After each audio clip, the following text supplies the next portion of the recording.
Finally बहुत ज्यादा छुप छुपा कर अपने गुप्त सोर्सेस से मैं तुम्हारे लिए कुछ सीक्रेट्स लेकर आई हूँ, है ना। तो ये सीक्रेट्स जो है बहुत ज्यादा टॉप सीक्रेट है ना। इनको अपने पास ही रखना, बिकॉज मैंने बहुत सारे अपने पुराने स्टूडेंट से बात करी है, पुराने टॉपर से बात करी है, फिर जाकर मैं तुम्हारे लिए ये सीक्रेट्स लेकर आई हूँ कि इन सीक्रेट्स को अगर आपने फॉलो कर लिया ना तो CUET 2026 का एग्जाम तुम्हारा जो है एकदम बढ़िया तरीके से क्रैक हो जाएगा, और जो तुम्हारा ड्रीम कॉलेज है उसको पाने से तुम्हें कोई नहीं रोक पाएगा। तो यार ये सीक्रेट्स को बहुत ध्यान से फॉलो करना, और इनको जेन्युइनली जो है तुम सीरियसली लेकर जो है इनको अगर आप फॉलो करोगे तो ट्रस्ट मी तुम्हें कोई भी नहीं रोक सकता है, बिकॉज सच में ये प्रूवन है।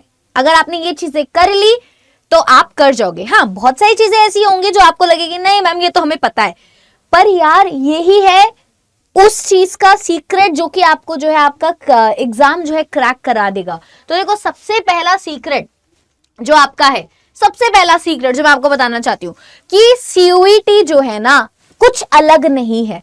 CUET आपका बोर्ड का सिलेबस है, बस उस बोर्ड के सिलेबस में आपको जो है नमक मिर्च वगैरह का तड़का लगा देना है। अगर आप उसमें तड़का लगा दोगे तो आपकी वही बोर्ड वाली प्रिपरेशन आपकी CUET की प्रिपरेशन को मजेदार और स्ट्रांग बना देगी। क्योंकि बच्चे आपका जो है सिलेबस यहाँ पे पूरा ओवरलैप करता है। ओवरलैप क्या, बहुत सारे जगह बहुत सारे सब्जेक्ट्स में तो सिलेबस सेम है, कुछ सब्जेक्ट्स जो है आपको एक्स्ट्रा पढ़ना पड़ता है, जैसे इकोनॉमिक्स। तो यार आप उनमें कॉमन एरियाज देखो, है ना, उस ओवरलैप को समझो। जहां पे सिलेबस सेम है उस सिमिलैरिटी को समझो कि किस तरीके के क्वेश्चंस जो है यहाँ पे बोर्ड में पूछे जाते हैं, किस तरीके के क्वेश्चंस यहाँ पे जो है आपको CUET एग्जाम में पूछे जाते हैं।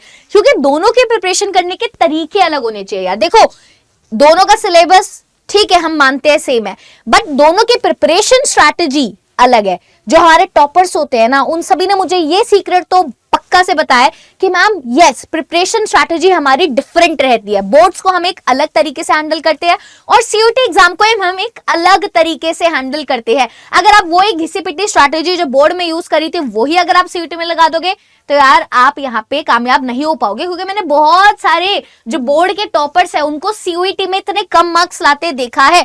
ये भी एक बहुत इंपॉर्टेंट चीज है जो मैं आपको बताना चाहती हूँ। तो यार आपको दोनों के पैटर्न को समझना है। बोर्ड्स में आपको जो सब्जेक्टिव नॉलेज है, बोर्ड्स में बहुत सारे क्वेश्चंस भी रिपीट होते हैं।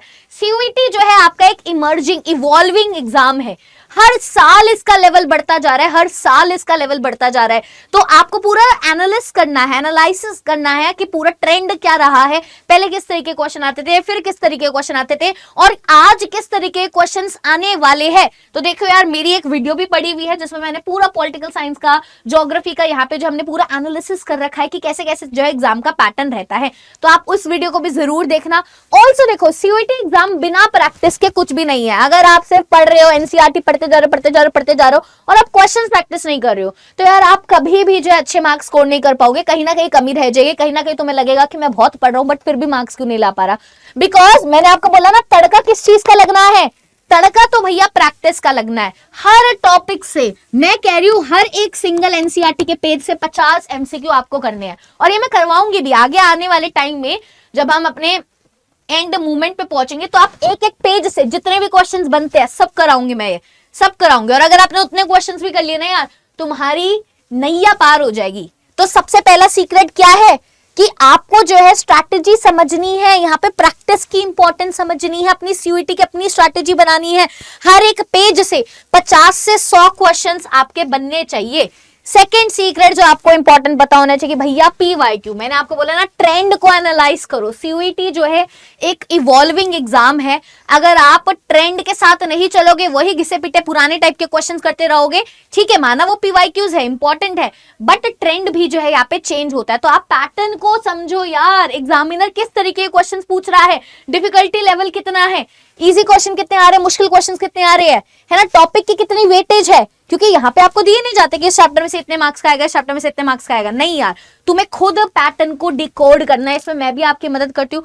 ऑल्सो यार, जितने भी सारे टॉपर्स है उनसे मैंने बहुत बात करी और उन्होंने सबने बोला कि एक भी ऐसा टॉपर नहीं था जो पीवाईक्यू ना करके गया।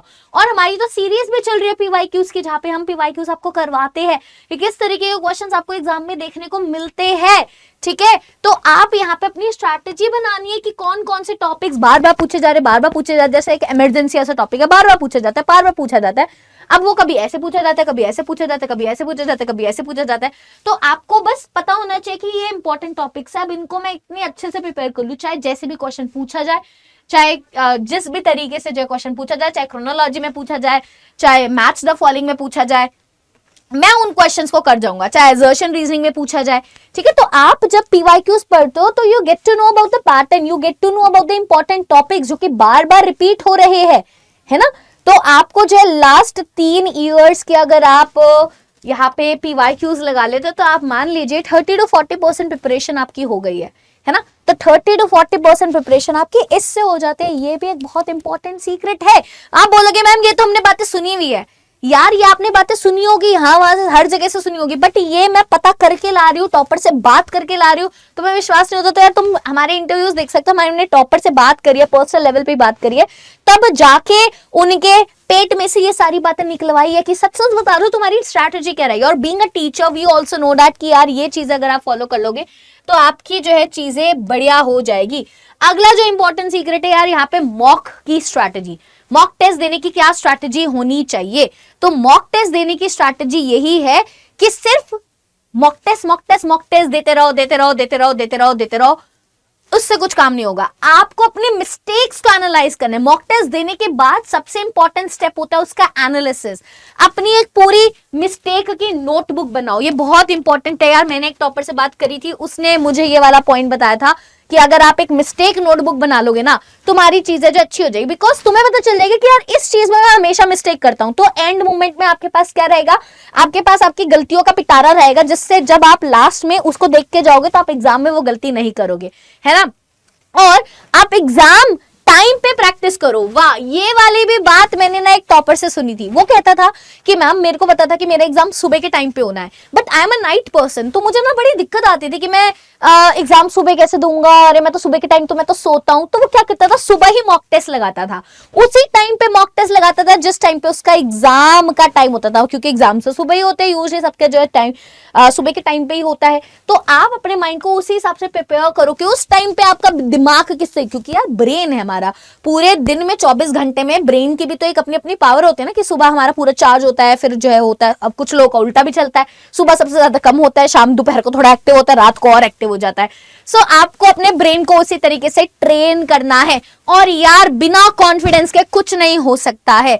बिना कॉन्फिडेंस, अपने ऊपर आत्मविश्वास जब तक नहीं होगा तो दुनिया का कोई भी काम नहीं हो पाएगा। वो तो चलो एग्जाम की तो बात छोड़ो, आप दुनिया का और भी कोई काम नहीं कर पाओगे। अपने ऊपर विश्वास रखो, आपने पढ़ाई करिए, क्योंकि कुछ बच्चे होते हैं एंड तक जो है परेशान ही रहते हैं, मैम सब पढ़ लिया, डर लग रहा है। कॉन्फिडेंस को यार जितना पढ़ लिया सब अच्छा होगा, मेरे को आता है सब कुछ, है ना। ओवर कॉन्फिडेंस भी नहीं, बट कॉन्फिडेंस आपको यहाँ पे मेंटेन करना है और अपनी स्पीड और एक्यूरेसी पे भी काम करना है।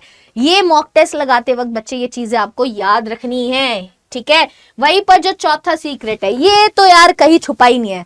एनसीईआरटी को जिसने लाइन बाय लाइन नहीं पढ़ा तो यार दिक्कतें हो जाएगी। एनसीईआरटी आप एक एक लाइन पढ़ेंगे, एक एक लाइन, एक भी लाइन नहीं छोड़ना है, एक भी लाइन नहीं छोड़ना है, बिकॉज यार जो लाइन छोड़ोगे वहीं से क्वेश्चन बन जाता है, यही तो किस्मत होती है। तो यार ऐसा मैं भी प्लान कर रही हूँ कि मैं लाइन बाय लाइन एक सीरीज लाऊं पॉलिटिकल साइंस के, जिससे आपको पढ़ने की जरूरत ना पड़े, मैं ही आपको लाइन बाय लाइन पूरी पॉलिटिकल साइंस पढ़ा दूं, जिससे आपके लिए सीईटी एग्जाम क्रैक करना है ऐसे ही बात हो जाएगी। जो वो वीडियोस देख के चल जाएगा उसका सीईटी जो है क्रैक भी हो जाएगा और उनको अपना ड्रीम कॉलेज भी मिल जाएगा, ठीक है। Because most of the questions, क्योंकि आप सारे बोल रहे यार, सारे क्वेश्चंस आपके इससे बाहर नहीं आने। अगर मैं ह्यूमैनिटीज की बात करूं तो यार बस इन्हीं एनसीईआरटी की लाइनों को घुमा फिरा के स्टेटमेंट बेस में असर्शन रीजनिंग वाले टाइप क्वेश्चन, हर टाइप का क्वेश्चन जो है बन सकता है, ठीक है। तो आपको एनसीईआरटी लाइन बाय लाइन कम से कम 3-4 बार तो कर लेनी है, क्योंकि टॉपर्स यही बोलते हैं कि हमारा ये सीक्रेट है कि भाई हमने एनसीईआरटी लाइन बाय लाइन करी है।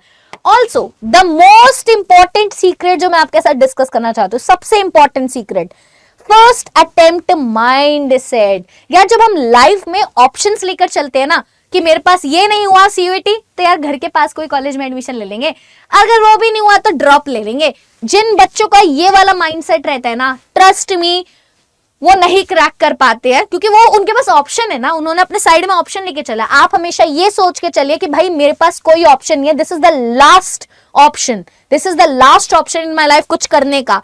तो अगर आप सीयूईटी 2026 को अपना सिर्फ एक लौता शॉट मान के नहीं चलोगे, आप कामयाब नहीं हो पाओगे। आप यही समझो कि सिर्फ ये लास्ट अटेम्प्ट है, क्योंकि आपको 2 चांसेस नहीं दी जाएंगी। ऐसा नहीं है कि 2 साल में 2 बार सीयूईटी हो रहा है, ऐसा तो नहीं है। आपके पास एक ही चांस है, वरना 1 साल पूरा वेट करना पड़ेगा, फिर आपके पास चांस आएगा।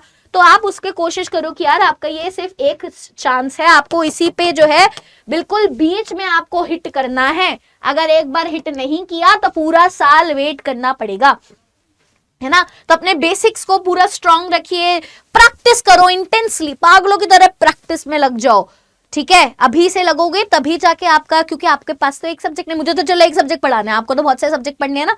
तो रिवाइज करो, प्रैक्टिस करो, अपने बेसिक्स क्लियर करो और अपना माइंडसेट जो है ना बिल्कुल एकदम फोकस रखो कि आपकी आंखों का जो एम होना चाहिए वो यहाँ पे होना चाहिए कि मुझे इधर हिट करना है सीधा, ठीक है। तभी आप देखना, अगर आपने ये 5 सीक्रेट टिप्स यार फॉलो कर ली ना, ये सीक्रेट ही है यार, ये हर कोई नहीं बताता है आपको, ये हर कोई नहीं बताता है टिप्स आपको। अगर आपने ये कर ली तो आप देखना, ट्रस्ट मी, आप बढ़िया कर जाओगे। ऑल्सो बच्चे, आप सभी को पता है दिवाली चल रही है, तो दिवाली पे आपको गिफ्ट्स ना दिया जाए ऐसा हो ही नहीं सकता।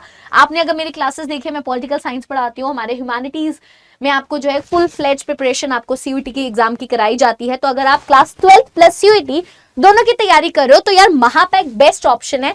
महापैक आपको बच्चे अभी जो है जो हमारा महापैक प्रो है जिसमें सारी चीजें मिलती है, तो वो 10,999 में मिल रहा है, और जो नॉर्मल महापैक है हमारा विदाउट बुक्स वाला वो 7,999।